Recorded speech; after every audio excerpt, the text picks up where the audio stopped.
Hi friends, welcome back to APGH all in one YouTube channel. ఈ video T20 world cup మ్యాచ్లకు సంబంధించి match number 31 New Zealand versus Canada మధ్య జరిగిన match గురించి ఈ video. ఈ match చెన్నైలోని చిదంబరం స్టేడియంలో జరిగింది. ఇదంతా కూడా గ్రూప్ డి కి సంబంధించిన మ్యాచ్ అన్నమాట. కెనడా టాస్ గెలిచి బ్యాటింగ్ ఎంచుకున్నారు. కెనడా ఓపెనర్స్ గా క్రీజ్లోకి యువరాజ్ సమరా, జూనియర్ యువరాజ్గా పిలువబడి యువరాజ్ సమరా 19 సంవత్సరాల కుర్రాడు, ఆ కుర్రాడు క్రీజ్లో రావడం జరిగింది. అలాగే కెనడా కెప్టెన్ బజ్వా కూడా వచ్చారు ఓపెనర్స్ గా. మొదటి over bowling New Zealand henry bowling మొదటి ఓవర్ పూర్తయ్యేటప్పటికి 8 రన్స్, రెండో ఓవర్ బౌలింగ్ డఫీ, రెండో ఓవర్ పూర్తయ్యేటప్పటికి 13 రన్స్, మూడో ఓవర్ బౌలింగ్ హెన్రీ, మూడో ఓవర్ పూర్తయ్యేటప్పటికి 18 రన్స్, నాలుగో ఓవర్ బౌలింగ్ డఫీ, నాలుగో ఓవర్ పూర్తయ్యేటప్పటికి 26 రన్స్, ఐదో ఓవర్ బౌలింగ్ జెమిసన్. ఈ మ్యాచ్ లో కెప్టెన్ శాంట్నర్ కి కొంచెం హెల్త్ ప్రాబ్లం ఉండడం వల్ల ఆయన అయితే గ్రౌండ్ లో అందుబాటులో లేరు. డారిల్ మిచెల్ ఈ మ్యాచ్ వరకు కెప్టెన్సీ అయితే చేస్తున్నారు. 5 ఓవర్లు పూర్తయ్యేటప్పటికి 32 రన్స్, 6 ఓవర్ బౌలింగ్ నిషము, 6 ఓవర్లు పూర్తయ్యేటప్పటికి 50 రన్స్. పవర్ ప్లే పూర్తయింది. Drinks break. Power play runs పరంగా చాలా ముఖ్యమైనది. అలాగే వికెట్లు కాపాడుకోవడం కూడా చాలా ముఖ్యం కాబట్టి ఇప్పటి వరకు అయితే కెనడాకి 50 రన్స్ చేసేవరకు 6 ఓవర్లు పూర్తయ్యేటప్పటికి వికెట్ నష్టపోకుండా మంచి బ్యాటింగ్ అయితే కొనసాగిస్తున్నారు. 7 ఓవర్ బౌలింగ్ మెక్కాంచి స్పిన్ బౌలింగ్ చేస్తుంటారు. 7 ఓవర్లు పూర్తయ్యేటప్పటికి 56 రన్స్, 8 ఓవర్ బౌలింగ్ జెమిసన్, 8 ఓవర్లు పూర్తయ్యేటప్పటికి 63 రన్స్, 9 ఓవర్ బౌలింగ్ మెక్కాంచి 9 ఓవర్లు పూర్తయ్యేటప్పటికి 73 రన్స్, 10 ఓవర్ బౌలింగ్ నిషము, 10 ఓవర్లు పూర్తయ్యేటప్పటికి 75 రన్స్. ఇక్కడికి సగం ఇన్నింగ్స్ పూర్తయింది. ఇక్కడ వరకు చాలా బాగుంది అనిపించింది బ్యాటింగ్ విధానము. 11 over bowling Philips spin bowling చేస్తుంటారు. యువరాజ్ సమరా తన అర్ధ సెంచరీ పూర్తి చేసుకోగలిగారు. 50 రన్స్ 36 బాల్స్ కి చాలా విజయవంతంగా పూర్తి చేసుకున్నారు. చాలా బాగుంది అనిపించింది బ్యాటింగ్ విధానం. 11 ఓవర్ పూర్తయ్యేటప్పటికి 81 runs, 12 over bowling Duffy, 12 over పూర్తయ్యేటప్పటికి 83 runs, 13 over bowling McConchie 13 over పూర్తయ్యేటప్పటికి 102 runs, 14 over bowling Jamieson. Dilpreet Bajwa Canada captain 36 runs వరకు చేసి 39 బాల్స్ కి ఫిలిప్స్ క్యాచ్ పట్టగా అవుట్ అయ్యారు. ఈ విధంగా కెనడా మొదటి వికెట్ అయితే కోల్పోయింది. డ్రింక్స్ బ్రేక్ తీసుకున్నారు. సుమారు 14 ఓవర్ల వరకు వికెట్ నష్టపోకుండా చాలా అద్భుతమైన బ్యాటింగ్ అయితే చేసుకుంటూ వచ్చారు. ఈ విధంగా మంచి బ్యాటింగ్ కొనసాగించే విధానంలో కెప్టెన్ బజ్వా 36 రన్స్ చేసి అవుట్ అవడం జరిగింది. క్రీజ్లోకి నవనీత్ దలీవాల్ వచ్చారు. 14 ఓవర్ పూర్తయ్యేటప్పటికి 116 రన్స్, ఒక వికెట్. 15 ఓవర్ బౌలింగ్ హెన్రీ 15 ఓవర్లో పూర్తయ్యేటప్పటికి 153 రన్స్, ఒక వికెట్ కోల్పోయింది కెనడా. రన్ రేటు ఇక్కడ వరకు 8.2గా ఉంది. 16 ఓవర్ బౌలింగ్ నేషము, 16 ఓవర్ పూర్తయ్యేటప్పటికి 136 రన్స్, ఒక wicket. 17 over bowling Jamieson. Yuvraj Samra century పూర్తి చేసుకున్నారు. ఇక్కడికి 102 రన్స్ 58 బాల్స్ కి పూర్తయింది. ఈ విధంగా యువరాజ్ సమరా చూపించిన బ్యాటింగ్ విధానము, చేసిన బౌండరీలు, సిక్స్లు, చేసిన బ్యాటింగ్ స్టైలు, గ్రౌండ్ లో 360 డిగ్రీల వైపు కూడా అతను రన్స్ అయితే స్కోర్ చేసుకోగలిగాడు. చాలా బాగుంది అనిపించింది యువరాజ్ సమరా. 19 సంవత్సరాల వయసులోనే తన సెంచరీని అయితే పూర్తి చేసుకోగలిగారు. టీ20 మ్యాచ్లో తక్కువ వయసులోనే సెంచరీని పూర్తి చేసుకున్న కుర్రాడుగా నమోదయ్యాడు రికార్డుల పరంగా. ఈ విధంగా తన సెంచరీలో 10 4లు 6 6లు అయితే చేయడం జరిగింది. చాలా అద్భుతమైన బ్యాటింగ్ చేశారు. 102 రన్స్ 58 బాల్స్ కి. ఇలా 17 ఓవర్లు పూర్తయ్యేటప్పటికి 151 runs, 18 over bowling Henry, 18 over పూర్తయ్యేటప్పటికి దలీవాలు 10 రన్స్ చేసి 7 బాల్స్ కి ఫిలిప్స్ క్యాచ్ పట్టగా అవుట్ అయ్యారు. క్రీజ్లోకి కటన్ వచ్చారు. 18 ఓవర్ పూర్తయ్యేటప్పటికి 158 రన్స్, 2 వికెట్లను కోల్పోయింది కెనడా. 19 ఓవర్ బౌలింగ్ నేషము, కటన్ కూడా 2 రన్స్ మాత్రమే చేసి 3 బాల్స్ కి ఎల్బీడబ్ల్యూగా వెళ్లాల్సి వచ్చింది. క్రీజ్లోకి టాకర్ వచ్చారు. 19 ఓవర్లు పూర్తయ్యేటప్పటికి 163 రన్స్, 3 వికెట్లను కోల్పోయింది Canada. 20 over bowling Duffy, Yuvraj Samra 4 balls మిగిలి ఉండగా 110 రన్స్ చేసి పర్సనల్ స్కోర్ 65 బాల్స్ కి ఫిలిప్స్ క్యాచ్ పట్టగా అవుట్ అవడం జరిగింది. ఈ విధంగా ఇంకా 4 బాల్స్ మిగిలి ఉన్నాయనగా 20 ఓవర్లు పూర్తవడానికి యువరాజ్ సమరా, జూనియర్ యువరాజు అవుట్ అవడం జరిగింది.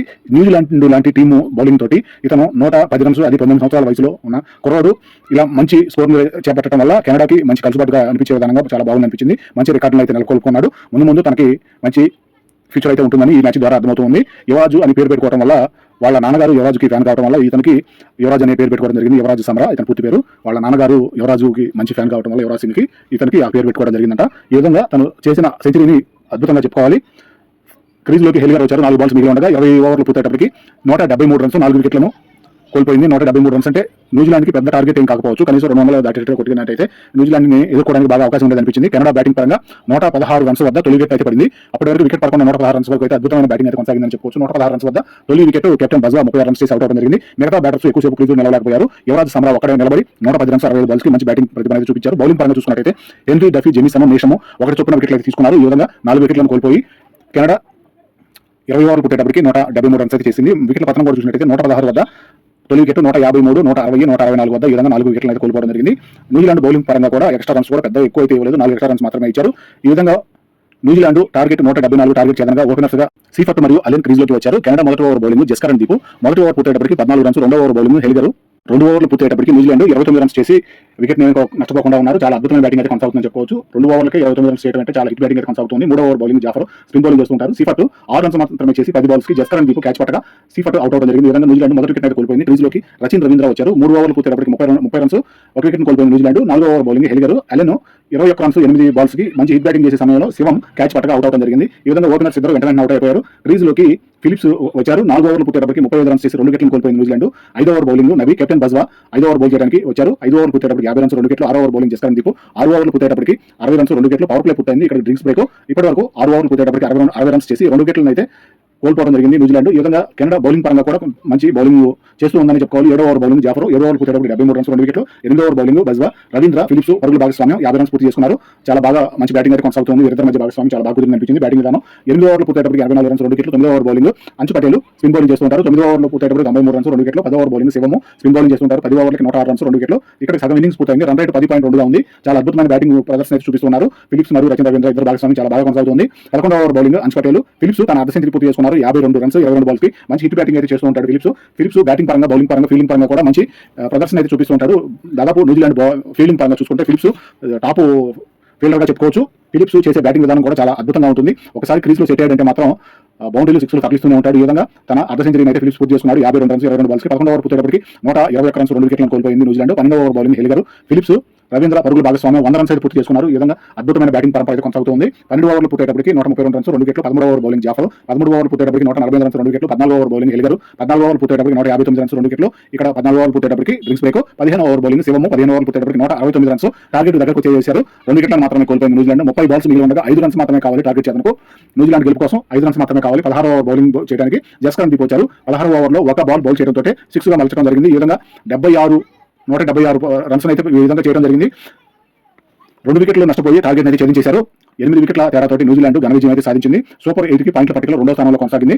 మొదటి స్థానంలో సౌత్ ఆఫ్రికా ఉండగా 2వ స్థానంలో క్వాలిఫైయింగ్ స్థానంలో న్యూజిలాండ్ అయితే క్వాలిఫై అయిపోయింది సూపర్ 8 కి. ఈ విధంగా కెనడా మరియు మిగతా టీంలో పరంగా చూసుకుంటే కెనడా పాయింట్ల పట్టికలో ఆఖరిలో ఉందని చెప్పుకోవాలి. 5వ స్థానంలో ఉంది.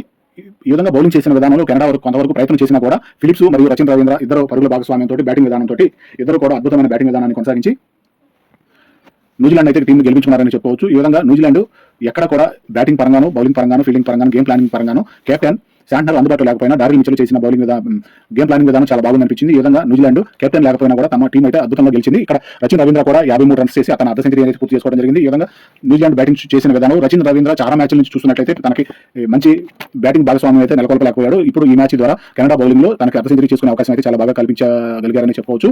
తను బ్యాటింగ్ చేసిన విధానం, ఫిలిప్స్ కి ఇచ్చిన తోడ్పాటు విధానం చాలా బాగుంది అనిపించింది. ఈ విధంగా ఫిలిప్స్ అద్భుతమైన బ్యాటింగ్ కొనసాగించి న్యూజిలాండ్ అయితే గెలిపించుకున్నారు. సుమారు ఫిలిప్స్, రవీంద్ర ఇద్దరు పరుగుల భాగస్వామ్యం సుమారు 150 రన్స్ వరకు అయితే కొనసాగింది. టార్గెట్ 170 రన్స్ అయితే వీరు చేసిన బ్యాటింగ్ విధానంతో 170 రన్స్ కి 150 రన్స్ వీరిద్దరి బ్యాట్ ద్వారానే పరుగుల భాగస్వామ్యం నెలకొల్పారని చెప్పుకోవాలి. సుమారు 150 రన్స్ చేయడం అనేది మామూలు విషయం కాదు. ఇలా వారిద్దరు భాగస్వామ్యం బాగా కొనసాగింది. ఫిలిప్స్ 76 రన్స్ 36 బాల్స్ కి చేసి ప్లేయర్ ఆఫ్ ది మ్యాచ్ గా అవార్డు అయితే అందుకున్నారు. ఫిలిప్స్ చేసిన బ్యాటింగ్ విధానం చాలా హిట్ బ్యాటింగ్ అయితే కొనసాగిస్తూ మంచి 4లు 6లు అయితే చేశారు. ఫిలిప్స్ చేసిన 4ల విధానం, బ్యాటింగ్ విధానం, 6ల విధానం చాలా అద్భుతంగా ఉందని చెప్పుకోవాలి. ఈ విధంగా ప్లేయర్ ఆఫ్ ది అవార్డు కూడా, మ్యాచ్ అవార్డు కూడా తీసుకోవడం జరిగింది. న్యూజిలాండ్ పరంగా ఈ విధంగా సూపర్ 8 చేరుకోవడము, అలాగే సౌత్ ఆఫ్రికా ఈ గ్రూప్ పరంగా సూపర్ 8లో ఉండడం కూడా చాలా బాగుంది అనిపించే విధంగా మంచి సూపర్ బ్యాటింగ్, ఫీల్డింగ్, బౌలింగ్ విధానంలోనూ, గేమ్ ప్లానింగ్ విధానంలో కూడా సౌత్ ఆఫ్రికాతో పాటు న్యూజిలాండ్ కూడా మంచి ఫామ్ లో ఉండాలని చెప్పుకోవాలి. ఈ పరంగా ఈ T20 వరల్డ్ కప్ మ్యాచ్లకు సంబంధించి 2026 సంబంధించి వీరిద్దరు కూడా ఫైనల్ వరకు చేరుకునే అవకాశాలు అయితే కనిపిస్తున్నాయి. వీరిద్దరిలో ఎవరో ఒకరు మాత్రమే ఫైనల్ వరకు చేరుకోగలుగుతారని అయితే అనిపిస్తుంది కొంతవరకు. ఈ విధంగా పాయింట్ల పట్టికలో 6 పాయింట్లు అయితే సాధించుకోవడం జరిగింది. సౌత్ ఆఫ్రికా 6 పాయింట్లతోటి, న్యూజిలాండ్ కూడా 6 పాయింట్లతోటి మంచి బ్యాటింగ్ విధానంతో ఫిలిప్స్ అయితే చూపించుకోగలిగాడు. అలాగే యువరాజ్ సమ్రా గురించి కూడా చెప్పుకోవాలి. తను కెనడా పరంగా టీము న్యూజిలాండ్ మీద ఓడిపోయినా తను చూపించిన బ్యాటింగ్ విధానం అద్భుతమని చెప్పుకోవాలి. ఇది ఈ రోజు వీడియో ఇంతటితోటి ముగిస్తున్నాను. Thank you.